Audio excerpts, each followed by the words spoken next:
Olá, pessoal! Aqui quem fala é o engenheiro agrônomo André Futman, do canal Planta Sem Mistério e blog Orquídea Sem Mistério. Bom, pessoal, vocês estão vendo essa pequena orquídea aqui? É uma planta ainda jovem ainda, é um corte novo que está na sua primeira floração comigo, mas é uma planta que forma um conjunto muito bonito e agora vocês estão vendo algumas imagens de vasos bonitos dela, né? Estão vendo? E agora aqui também a floração dela aqui da minha. Estão vendo aqui, ó? Olha que coisinha bonitinha. Vejam aqui, ó. Ela chacoalha e faz um barulhinho tipo um chocalhinho de cobra. Pois bem, gente, essa aqui é uma orquídea que tem um nome popular que é conhecido como chocalhinho de cascavel, ou o seu nome certo, Pholidota imbricata, gente. Então agora vamos conhecer um pouquinho mais sobre essa planta, falando de suas fases do desenvolvimento, o jeitão do corpo desse vegetal e, claro, dicas de cultivo dessa magnífica planta, pessoal. Vamos lá?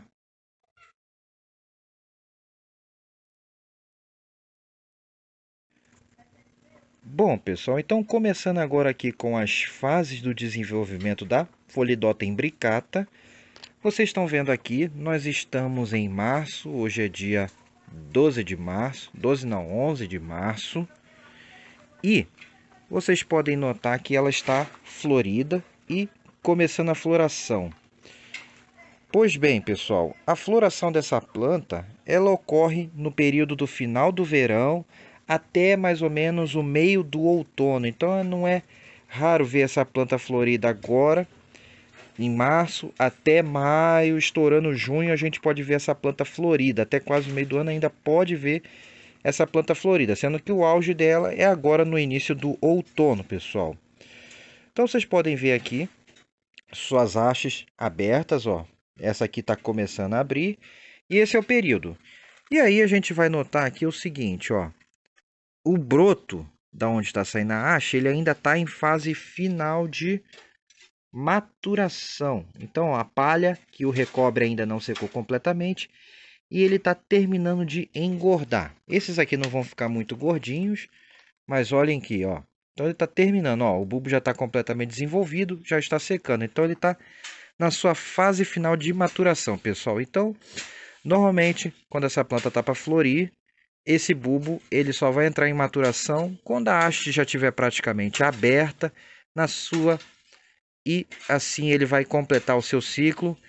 E aí o seguinte, pessoal, a planta vai florir, sua floração não tem uma duração assim muito grande, vai durar aí uns 15, 20 dias, por aí mais ou menos, vai durar um pouquinho.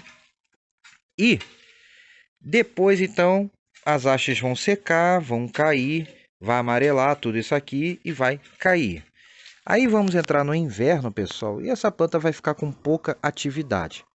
Ela vai ficar com baixa atividade no inverno agora, mas aí já saindo do inverno, que essa planta está paradona, quase entrando na primavera, ela vai entrar no novo ciclo de brotação, pessoal. Então a gente vai lá para final de julho, já agosto, indo para setembro, essa planta vai começar a brotar. E ela, quando bem entocerada, ela pode emitir várias brotações, mas então ela emite um ciclo de brotação entrando na primavera, e esse broto no início tem um crescimento um pouco mais rápido e depois vai um pouquinho mais devagar, e ele vai crescendo ao longo da primavera até mais ou menos chegar por volta de novembro, dezembro, pessoal.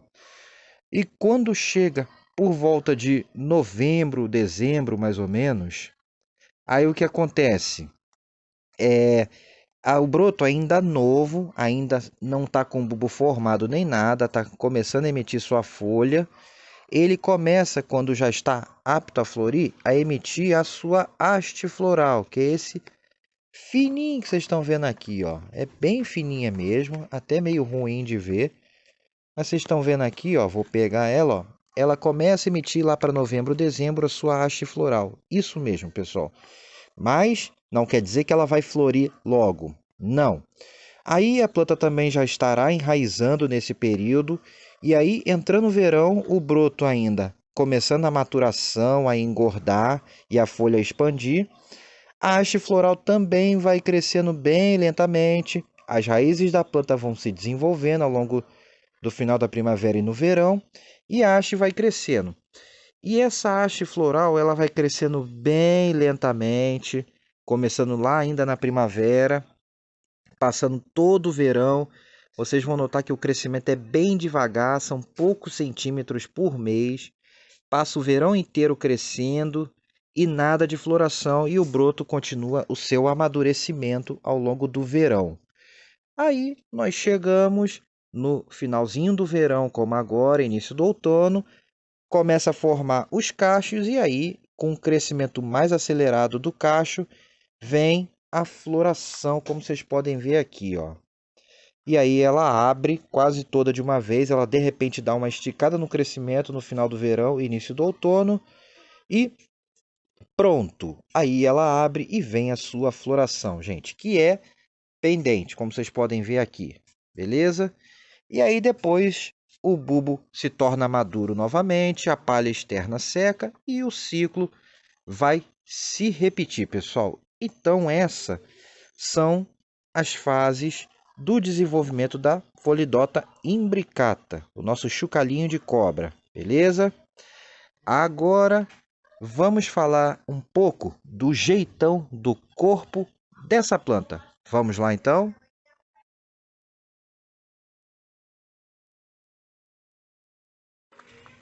Jeitão do corpo da Polidota imbricata, pessoal.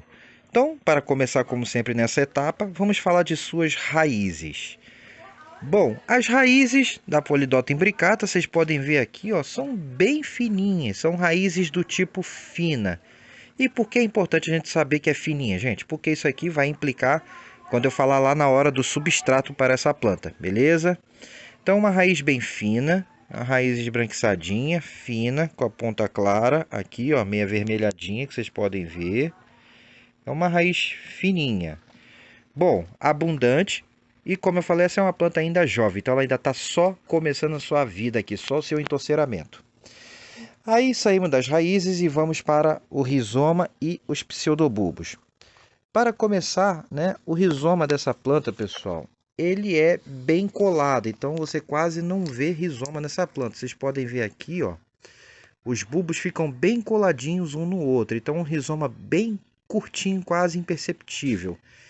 E os seus pseudobulbos, como vocês podem ver aqui, eles são avantajados, eles são um pouco até meio quadradinhos, eles são até um pouco meio quadrados e bem grossos. Então essa planta ainda é um corte novo. Quando ela se tornar maior e ela fica maior, eles ficam bulbos mais quadradinhos e bem gordos, e ficam pelo menos com o dobro do tamanho disso aqui, ficam um bocado maior do que isso ainda e mais quadrados, beleza? Bom, aí falei, e eles são bem lisos, ó. Vocês podem ver aqui, ó, são meio quadrados e lisos, sem palhas, quando estão sem a palha. Aí, depois do pseudobulbo, a gente vai para as suas folhas. A folha dessa planta, gente, é uma folha bem bonita até para o padrão de orquídeas. E ela tem apenas uma folha por pseudobulbo e é uma folha dura, ó. É uma folha, olha o barulho. É uma folha bem carnosa mesmo, bem dura, assim como folhas de catleias. Só que você vê bem, diferente de uma catleia, você vê bem as nervuras dessa planta, ó. Vocês podem ver, observar bem aqui, ó, ela tem essas nervuras, assim como folhas de bifrenária, que aparece bem as nervuras, só que bem duras, bem grossas. Aqui, ó, para vocês verem, ó, as nervuras delas são bem aparentes. E elas ficam, quando tiver no auge do desenvolvimento, as folhas ficam bem brilhosas, bem bonitas mesmo. Então essa planta possui um vegetal muito agradável, muito bonito, pessoal. Ok? Aí saímos de suas folhas, que é uma para o pseudobulbo, e vamos para a sua haste floral, pessoal. Então, novamente aqui, eu vou para a haste floral. E vocês podem ver aqui, ó, vou pegar essa daqui. É uma haste bem fininha, Vocês podem ver aqui, é uma haste floral muito fininha, bem flexível, então ela é difícil de quebrar, que ela é bem molinha, bem maleável e longa, do tipo pendente. Então ela é uma haste longa, que tem um crescimento muito lento e na ponta da sua haste vem o seu cachinho, a sua espiguetazinha de flores aqui, ó. As flores sempre ficam dispostas lado a lado. Então é como uma espigazinha mesmo, elas ficam dispostas aqui, lado a lado aqui no cacho, pessoal. E quando abre, abre normalmente quase tudo junto, quase tudo de uma vez, ó. E vocês podem ver aqui. Esses cachos ainda costumam ser bem maiores, então uma planta plenamente desenvolvida, ela pode dar cachos de quase 30 centímetros de tamanho. Na parte de flor, o cacho propriamente dito. Então ele fica bem comprido, como nas imagens agora que vocês estão vendo aí, beleza? E as suas flores? Bom, as suas flores são bem delicadinhas, gente, são bem simplesinhas. E vocês podem ver aqui, ó, elas abertinhas, dá para ver bem, né? São quase, elas têm a cor creme clara com destaque ali no labelo, na coluna ali, mais alaranjadinho. É uma flor muito bonitinha, bem simplesinha, mas quando essa planta está bem torcerada, forma um conjunto muito bonito, pessoal. Fica muito bonito mesmo. E o interessante do botão dessa planta, quando ela está na fase de botão aqui, ela parece um chocalhinho de cobre. E você chacoalha ele, ela faz um barulhinho bem discreto, que provavelmente não vai dar para ver no vídeo, porque tem muito ruído externo. Mas ela faz um barulhinho tipo chocalhinho de cobra mesmo. Então, essa é uma característica que dá esse nome popular a essa planta de chocalho de cobra. Por causa desse barulhinho e do formato do cacho em botão, que parece um chocalhinho de cobra mesmo. Beleza? Então, essa é a característica principal dessa planta aqui, pessoal. Beleza? Aí agora que eu falei um pouco do jeitão do corpo dessa orquídea. Ah, e sem falar que em termos de brotação, essa planta é uma planta que é do tipo cespitosa, ou seja, ela vai crescendo em forma de cesto, forma arredondada, espalhando brotos conforme a planta vai desenvolvendo por todos os lados do vaso, e não só em uma direção. Então ela desenvolve por todos os lados, formando um belo conjunto, principalmente quando está florido, pessoal. Aí agora que eu falei da planta, do jeitão do corpo dessa planta, vamos agora a dicas gerais de cultivo dessa magnífica orquídea. Vamos lá?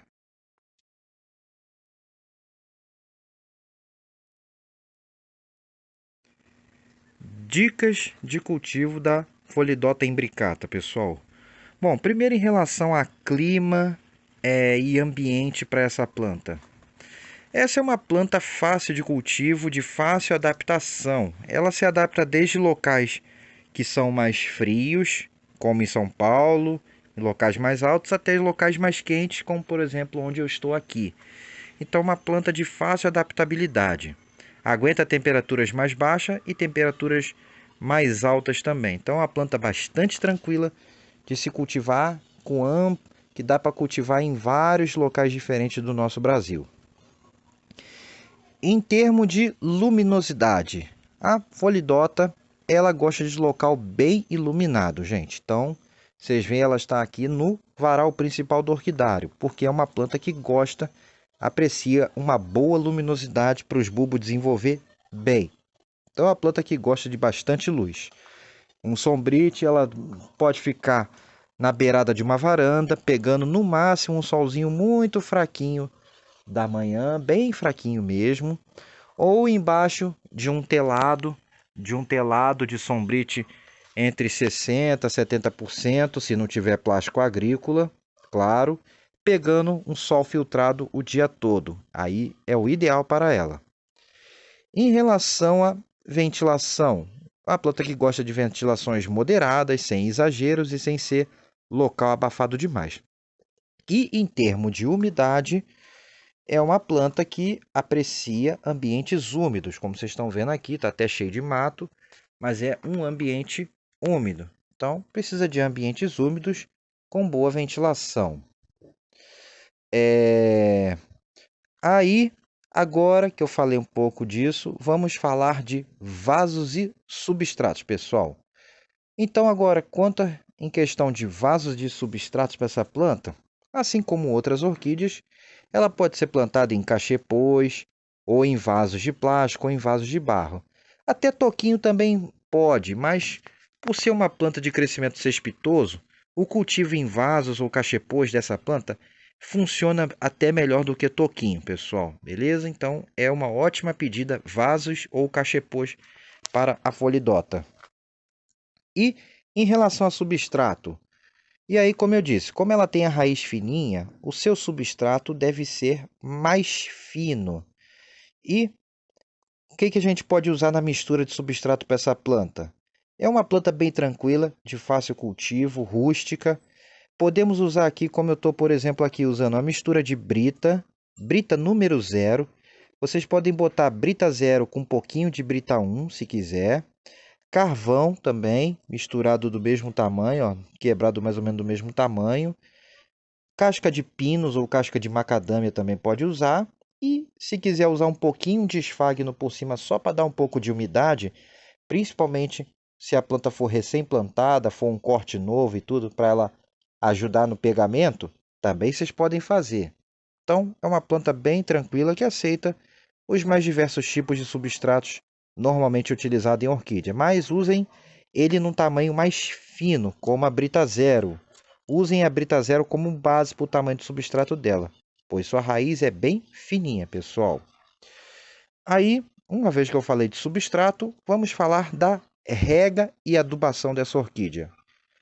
Bom, quanto a regas e adubações, essa planta ela é regada como outra orquídea qualquer, ou seja, secou o substrato, a gente molha em abundância até a água escorrer completamente até o fundo. Secou, molhou. Tempo de rega vai depender da região do substrato que você está usando, do tipo de vaso, do número de furos do seu vaso, da ventilação do ambiente, do clima, enfim, tudo isso vai influenciar o tempo de secagem, mas a regra é secou, molhou, ok? E adubação para essa planta, as mesmas adubações que a gente normalmente usa em outras orquídeas, não tem nada de especial aqui. Valendo lembrar que você pode fazer o uso daquelas adubações solúveis que a gente dilui em água e aplica semanalmente ou quinzenalmente na sua planta. E é interessante, você pode botar um sachêzinho de adubação de liberação lenta, também o que ajuda a manter uma adubação de base constante para a sua planta e bem completa. Quem não sabe como fazer essa adubação de liberação lenta, eu vou estar deixando o link aqui na sua direita, agora aqui, para você olhar o vídeo de como fazer essas adubações, beleza? Bom, além da adubação de liberação lenta e da adubação, agora vamos falar de pragas e doenças. Em relação a pragas e doenças para essa planta, ela é atacada pelas mesmas pragas e doenças que outras orquídeas, mas por ser uma planta bem rústica, bem robusta, ela dificilmente sofre grandes problemas com pragas e doenças quando bem cultivado. Mas as cochonilhas, como sempre, podem se tornar um problema sério se o cultivo não estiver muito legal. Então, cochonilhas, os ácaros podem atacar essa planta, as manchas foliares causadas por fungos também podem atacar essa planta, não é o caso aqui. E outros problemas, eventualmente podridões, se o substrato estiver mal drenado ou muito velho. Então, aqui as dicas de prevenção são as mesmas que para outras orquídeas. E pode-se eventualmente estar utilizando algum fungicida ou inseticida caso necessário. E também, quem não quer usar produtos pesados, a boa e velha cauda bordaleza ou sulfocáustica pode ser interessante também para ajudar na prevenção de doenças dessas plantas, assim como produtos à base de óleo de nim para ajudar na prevenção das pragas também. Beleza, gente? E em relação a replante agora e divisão da polidota. Por ser uma planta de entosseramento amplo, essa planta é interessante usar um substrato que tenha uma durabilidade maior, como por exemplo, substratos à base de brita que vão durar mais tempo. Mas se você usa substratos tradicionais, o replante vai ser a cada 2, 3 anos, quando o substrato estiver velho, e simplesmente você pode limpar e manter a toceira e passar para um vaso maior e assim, claro, que for a planta atingindo o tamanho do vaso. Pois nessa orquídea, não diferente de outras, o vaso tem que ser proporcional ao tamanho da planta, tendo no máximo uns 2 dedos de espaço para ela crescer. Vasos grandes demais para planta pequena não vai dar muito certo. Elas não gostam, pessoal. Então, sempre use vaso proporcional ao tamanho da planta, bem furados, com uma boa camada de drenagem no fundo. E façam esse replante normalmente no período de brotação dessa planta, quando ela estiver enraizando, ok, gente? E em relação à divisão? Em relação à divisão, quando for fazer muda dessa planta, faça com no mínimo 3 pseudobulbos. A recuperação dela com 3 pseudobulbos é bem mais rápido e aí sua planta em menos tempo vai voltar a florir e ficar bonitinha assim de novo. Ok, gente? E é isso que eu tinha para falar com vocês e espero que tenham gostado do vídeo da Folidota imbricata e, se sim, eu voltarei a mostrar ela um dia, quando essa planta estiver bem torcerada, com vários cachos grandes para vocês, gente. Se gostaram do vídeo, deem aquele joinha e se inscrevam no canal ativando o sininho. Um forte abraço a todos, mais um pouco da floração da Folidota imbricata e até a próxima em Plantas e Orquídeas Sem Mistério, gente. Agora eu fui mesmo. Tchau, tchau.